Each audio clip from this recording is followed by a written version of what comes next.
If you've been trying to buy the Mammals Gold Booster Box directly from the LIFE TCG website, you've probably noticed they've completely sold out worldwide. Today, I'm going to walk you through exactly what this means for collectors and what your best options are moving forward. This is especially important if you are coming from other TCGs and are brand new to LIFE. Today, we'll go over 4 main topics: the scarcity factor, alternative purchase options if you're trying to rip some packs, how to navigate the secondary market, and lastly, other collecting strategies if you want to collect a mammal set. By the way, I'm Travis from Taclaco TCG, and let's get into it. First, the permanent scarcity factor. Right, the philosophy of LIFE TCG is to mimic the scarcity factor of animals in real life. So these booster boxes will never be reprinted in the same capacity. Now, they may have a Mammals 2.0 where they feature different mammals, but what has been communicated to us is that they will never reprint the same mammals that are in this first set. Now, if you are looking for booster boxes directly from LIFE TCG, there are limited exceptions. I want to say LIFE TCG has announced that they are holding back some stock for sales and giveaways.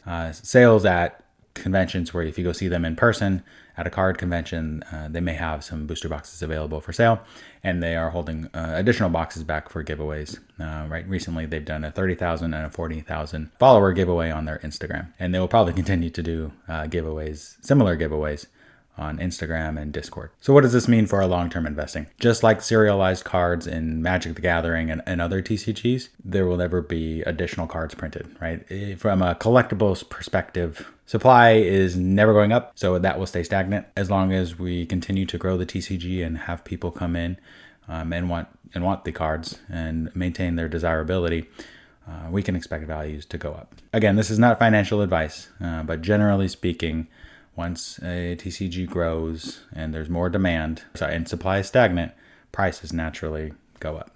And lastly, because these booster boxes will never be reprinted, I think the ability for new people to fully complete a set will be a little bit more expensive. The booster boxes was the most economically efficient way to complete a set. For $115, I'm in the US, $115, you would have 36 packs, right? That means you would have, plus the gold pack, you'd have 28 holos of the, 25 or so high pop holos, and another 17 rares, which means, right, you'd be 17 of 24 rares, 25 rares possible, 25 to 27-ish rares possible.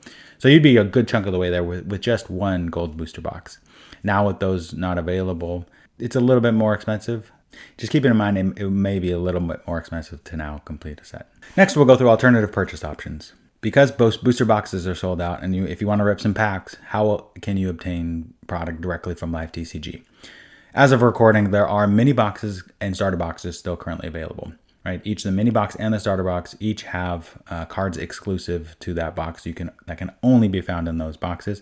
Right, the mini box has the holo giant panda, and the starter box has the holo Kinling panda. Now those are about $5. If you break it down, about $5 per pack in those boxes, which is about $5 per pack in those boxes. I think the mini box is probably best suited for somebody that wants to get their feet wet. Just as a test run, what do the cards look like? How do they feel? Do you even enjoy the TCG, right? It's a minimal investment, $20-$30 depending on shipping and taxes. You can open 4 packs, you get 2 holos, 2 rares, and I can experience it before spending, what is it going to be now? A lot of money for a booster box. For the starter box, right, that's if you have a little more capital to spend. There's 10 packs in there, so you can... So if you have a little bit more flexibility in your budget and are willing to spend a little more, you can get a starter box, which has 10 packs. And that is a good way to really build out a collection, because you'll have 100 cards out of those 10 packs, and you can get a good chunk of the way there for a collection. As of the time of recording, those are in stock, but they will probably sell out quick because the booster boxes are no longer available. Next, let's go through secondary market. What are the options available? How can you obtain booster boxes on the secondary market? All right, I would recommend to look at eBay, Mercari, Facebook, and Discord, really. All 4 of those options have availability worldwide, really. And real quick, a shameless plug. I had a Memorial Day sale on my YouTube channel for subscribers. So if you are interested in buying booster boxes in the future, please subscribe. Next, moving on. If you do purchase via the secondary market, make sure you are are aware of scams and red flags. A few scammers that have already tried to target this market on eBay, members off the platform and pay before anything. And what they do is they try to get you to take you off of eBay and make a payment to them outside of eBay, because eBay has protections, and even Facebook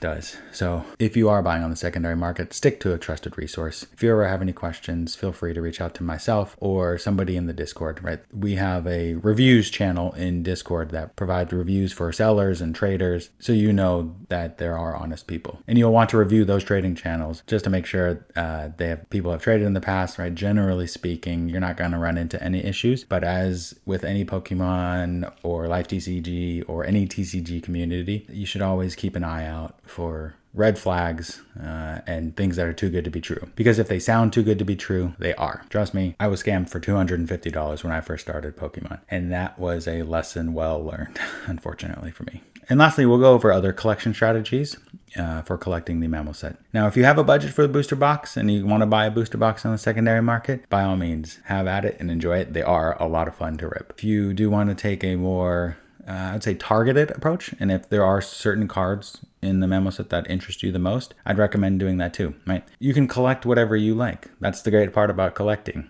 is you don't have to collect a full set. If you like a certain big cats or the dogs or the whales, right? You can fill out a binder with just those. There are many singles available on eBay and through other like Mercari and on Discord, or even me, right? If there's any common or uncommon that you want, I think literally leave a comment below and I can send you some for free. Be mindful when you're building out your mammals collection, and I would recommend taking the strategy that best suits you, best suits your collecting goals and what you like. For me personally, we're collecting everything above a 500 pop. So from the Horola hollow up, and then all of the non-hollow, or I guess standard rares. That's just our decision. That's what we want to do. And the reason is that that's where we find the most fulfillment. We're not trying to chase the South China Tiger or that Vaquita, or we're not even really trying to chase the hollow albino giant panda. Now, if we do pull it, great. You know, that's something that would make a good memory with my kids and myself. At the end of the day, we are happy just collecting the 500 pop and above. I'm always curious to see what other strategies there are in the Life TCG community. So please leave a comment below and let me know how you collect the mammal set and how you actually plan to collect the bird set, given that there's so many, full arts, hollows, everything. There's going to be so much more. I'd be really interested to hear about how you plan to collect those. Now, with all this talk about collecting, if you want to see some pack openings, check out my video here and here.